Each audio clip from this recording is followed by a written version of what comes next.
देशाच्या अनेक शहरांमध्ये कांद्याने भाव खाल्ल्यामुळे सरकारने तातडीने पावलं उचलायला सुरुवात केली। नाशिक जिल्ह्यातनं कांदा एक्सप्रेसद्वारे देशाच्या विविध भागात कांदा पाठवण्यात येतो। लासलगाव रेल्वे स्टेशनवरून दिल्लीतल्या मंडीमध्ये कांदा एक्सप्रेस पाठवण्यात आलेली आहे आणि त्याआधी जोरदार हंगामा मात्र पाहायला मिळाला। शेतकऱ्यांनी कांदा एक्सप्रेस रोखून धरण्यासाठी रेल्वेखाली झोकून दिलं।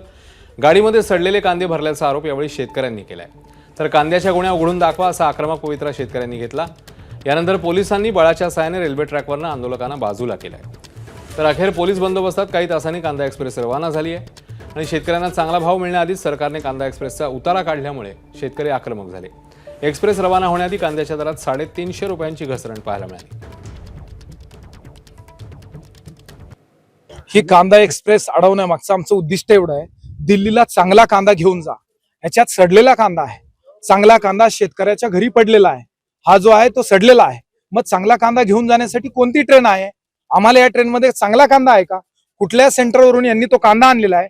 कोणत्या शेतकऱ्याने त्या सेंटरला कांदा दिलाय? एवढी माहिती द्यायला यांचा पारदर्शक कारभार घाबरतो का?